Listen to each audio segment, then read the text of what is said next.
ఈరోజు జరిగిన ఎగ్జామ్ విశ్లేషణ అండి. క్రింద పేర్కొన్న వాక్యాల్లో ఏది సరైనదో గుర్తించండి. ఏకకణ జీవుల్లో ఒకే కణం అన్ని విధులు నిర్వహిస్తుందండి. కరెక్ట్ పాయింటేనండి. ఓకేనండి. నెక్స్టు బహుకణ జీవుల్లో వేర్వేరు పనుల కోసం ప్రత్యేక కణాల అమరిక ఉంటుంది. 2 కరెక్టేనండి. ఏకకణ జీవుల్లో ఒకే కణం అన్ని విధులు నిర్వహిస్తుంది. అయితే బహుకణ జీవుల్లో ఎన్నో కణాలు ఉండి వివిధ రకాల పనులు నిర్వహిస్తాయి. అంటే 1 మరియు 2 సరైనవేనండి. ఉల్లిపొర కణాలను సూక్ష్మదర్శినిలో పరిశీలించేటప్పుడు కణాలు ఎండిపోకుండా ఉండడానికి నీటితో పాటు గ్లీజరిన్ను కలుపుతారండి. ఉల్లిపొర ప్రాయంలో ఒక చుక్క నీరు, తర్వాత ఒక చుక్క గ్లీజరిన్ వేయాలి. ఓకేనండి. కణజాలంకు సంబంధించిన నిర్వచనం ఏది? ఒకే నిర్మాణం కలిగి ఉంటాయండి, ఒకే విధమైన విధులు నిర్వహిస్తాయండి. ఒకే నిర్మాణం కలిగిన కణాల సమూహాలు ఒకే విధమైన విధుల్ని నిర్వహిస్తాయి. అటువంటి కణాల సమూహాల్ని కణజాలాలు మొక్కలు వేర్ల నుండి నీటిని మరియు ఖనిజ లవణాలను గ్రహించి ఏ కణజాలం సాయంతో నిర్వహిస్తాయండి? దారువు అండి. ప్రసరణ కణజాలం దారువు. క్రింది వాటిలో విభాజక కణజాలం యొక్క లక్షణం కానిది ఏంది?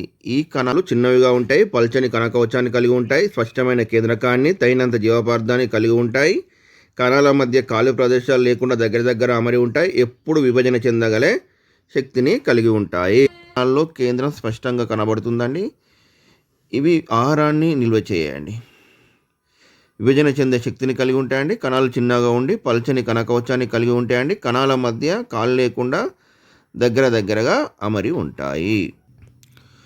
మొక్కల కాండం మరియు వేరుకొన భాగాల్లో ఉండి పొడుగు పెరగడానికి కారణమయ్యే కణజాలం ఏది?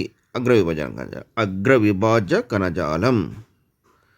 కాండం చుట్టుకొలత లావు పెరగడానికి తోడ్పడే పార్శ్వ విభాజ కణజాలానికి మరొక పేరు కేంబియం. మొక్కల్లో శాఖలు ఏర్పడే చోట, ఆకులు మరియు పుష్పవంతం పెరిగే చోట ఉండే విభాజ కణజాలం ఏదండి? మధ్యస్థ విభాజ కణజాలం. భావచర్మంకు విధులకు సంబంధించి కింది వాటిలో సరికానిది ఏది? ఇది కేవలం మొక్కకు యాంత్రిక బలాన్ని మాత్రమే ఇస్తుంది, కానీ రక్షణ ఇవ్వద్దు. రక్షణ ఇస్తుందండి. భావచర్మం ఉండడమే రక్షణ కొరకు. ఇది లోపల భాగాలకు రక్షణ ఇవ్వడానికి సహాయపడుతుందండి. ఇది నేల నుండి నీటిని గ్రహించడానికి, మూలకేశాలను కలిగి ఉంటుంది, వాయు మార్పిడికి మరియు బాష్పోత్సేకానికి పత్రరంధ్రాలను కలిగి ఉంటుందండి. ఎడారి మొక్కల్లో నీటి నష్టం తగ్గించడానికి త్వచ కణజాలంపై ఉండే ప్రత్యేక అమరికను ఏమంటారు? దళసరి గోడలు. బాగా దళసరి గోడలు కలిగి ఉండి మైనపూతను కలిగి ఉంటాయండి. ఆకుగా బాహ్యచర్మంలో ఉండే రంధ్రాలను అంటే పత్రరంధ్రాలను ఆవరించి ఉండే మూత్రపిండ ఆకార కణాలను ఏమంటారండి? రక్షక కణాలు. మొక్కదేహంలో ఎక్కువ భాగం ఉండి ఆరు నిల్వ చేయడానికి, యాంత్రిక బలాన్ని ఇవ్వడానికి ఉపయోగపడే కణజాలం ఏందండి? సందాయక కణజాలం. నీటి మొక్కలు నీటిపై తేలేందుకు సహాయపడే పెద్ద గాలి గదులు ఉన్న మృదు కణజాలం ఏదండి? వాతాయుత కణజాలం అండి. మొక్కకు యాంత్రిక ఆధారాన్ని ఇచ్చే సజీవ కణజాలం ఏదండి? స్థూలకోణ కణజాలం. కొబ్బరి పీచు వంటి భాగాల్లో ఉండే నిర్జీవ కణాలతో నిర్మితమై గట్టిదానిచ్చే కణజాలం ఏదండి? దృఢ కణజాలం. నెహెమియా గ్రూకు సంబంధించి క్రింది స్టేట్మెంట్లను పరిశీలించండి. ఇతను మొక్కల అంతర్నిర్మాణంపై అధ్యయనం చేశాడు.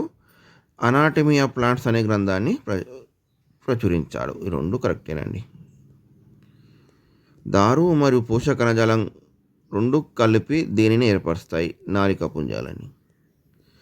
రెడ్వుడ్ చెట్లలో నీరు మరియు పోషక కణజాలు దాదాపు ఎన్ని అడుగుల ఎత్తు వరకు ప్రసరణ జరుగుతుందండి? 330 అడుగుల వరకు అండి.